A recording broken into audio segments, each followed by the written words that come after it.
mu kiseera nga tulindirira olunaku mulindwa ekibanyirwe kinaagwa n'amenvu mu kisaawe Kololo, nasalawo nkuwa ebyafaayo by'abayimbi bano babiri bye balina mu kisaawe ky'okuyimba. Ekibuuzo kiri nti ddala ku Cindy ne Sheebah asinga munne nga bwe nakuttotoledde olugendo lwa Cindy mu kuyimba n'olwa Sheebah nalwo nagobye eddabo male. Manyi bulungi nti muwulira mbu Sheebah yali muzinyi, naye nsiba tomanyi mwaka ki ye abaffe na gurupu ki mwe yali. Kkiriza nsooka empiseewo obubaka buno. Ono ye Mwesigye William Munnayuganda akutegeeza gwe wenna ow'obuwala n'ow'obulenzi eyeetaaga okugenda okukola ensimbi mu nsinga Dubai n'awalala nti mutuukirire ng'oyita ku nnamba ze ziri wansi awo, kuba ye ensonga zinaziisiza ddala mu bwangu ng'aziika mujja we ate nga n'emisaala misava nnyo ddala. Kankuvuge nga nkujjira ddala ku mirandira gy'omukyalo ono. Sheebah Kalungi yakulira mu bitundu by'e Kawempe wano mu Kampala era n'emisomo gye gye yagikakkalabiza. Yakula ne mukadde we omukyala ky'oyinza okuyita single mother wakati mu bbula ly'ensimbi, wamma nga mu nsi y'obwavu baagulamu sikweya mayiro y'ettaka. Ennaku okubagoya obwenvu kyataataaganya nnyo okusoma kwe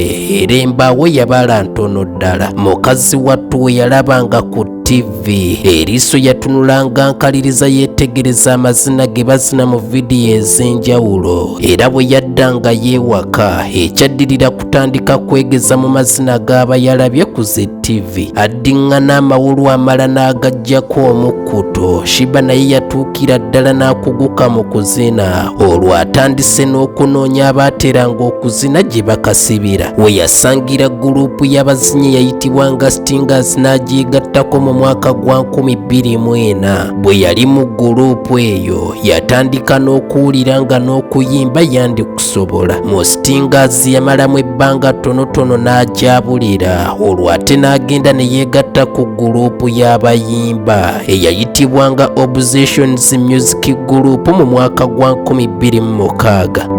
Katono nnyo bano be ba Ivy Properties Limited abeesigwa mu nsonga z'ebyettaka zonna, naddala mu kugula n'okutunda ate nga bakuzimbira n'okukuyambako okukulaakulanya ettaka lyo. Tebakoma ku ekyo, bakuwola n'ensimbi okuviira ddala ku $20,000 okutuuka ku bukadde 1,000 eza Uganda. Okumanya ebisingawo ku mpeereza zaabwe bakubire ku nnamba z'essimu eziri ku vidiyo eno, ate kasita obagamba nti nagijje ku Jami Radio Uganda onoolyanga mulimi. Sheebah okuva awaka atandika bino byenkunnyonnyola, ekigendererwa kye kyali kya kunoonya ssente ayambe ku maama we, kuba n'awaka wennyini yali aleseewo ku baganda b'abalala abaali bakyali mu mbeera ey'okuyambira ddala. Okuweera ennemba n'ensi yakutandika ku myaka 16 egy'obukulu. Akagiri ke kyali nti n'ebyokusoma byali byajjamu dda Kigoye Wezinge ng'ali mu siniya ey'okubiri. Mu Obsessions Music Group teyamalamu bbanga ddene nnyo, namwo n'avaamu atandika olugero olulwe. Ebyokuyimba nabyo nga bwe biri byaganya n'aganywebwa omuwangaazi. Mu mwaka gwa 2010 yafulumya oluyimba lwe olwasookera ddala lwe yatuuma Nkunyeenyeza olwawandiikibwa omuyimbi Cindy. Oluyimba olwo terwagenda wala, wabula n'afuna oluwenda lw'okukwatagana n'omuyimbi Sizamaani ne bayimbayo n'oluyimba lwe baatuuma Automatic. Sheebah yazzaako ennyimba endala eziwera okutuuka mu mwaka gwa 2014 lwe yafulumya oluyimba Ice Cream olwamukubira akaggi mu kisaawe ky'okuyimba n'okutuusa olwaleero. Teweerabira Sheikh Ashraf omusomi w'edduwa etaleka kizibu na kimu, nga n'amajiini oluwulira ku linnya lye gazzaako kakokola tondeka nnyuma. Mufunire ku nnamba ye y'essimu eri ku vidiyo eno.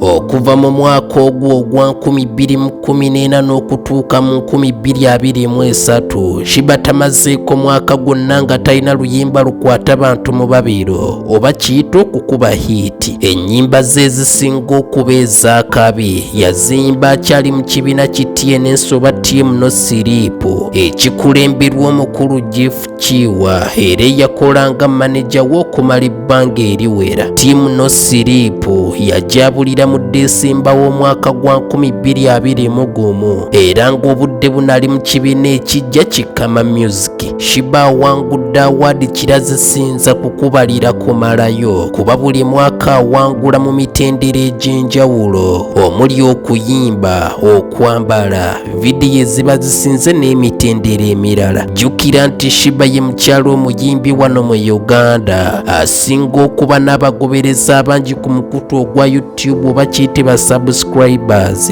abawerera ddala emitwalo 53,112. Juzi mu mwaka gwa 2022 yakola ekyewuunyo bwe yategeka konsati ku Serena Hotel wano mu Kampala n'ekulungula ennaku wazindaba 2 ng'asookerwako okuyingira asasula emitwalo 15 eza Uganda. Ekiseera kino olugendo lwa Sheebah mu kuyimba bwe lutyo bwe luyimiridde era kanjira muwunzikira wano kuba n'okubikunyumiza okubimalayo mbanga awalampa omweramannyo. Nze Jame Radio Uganda.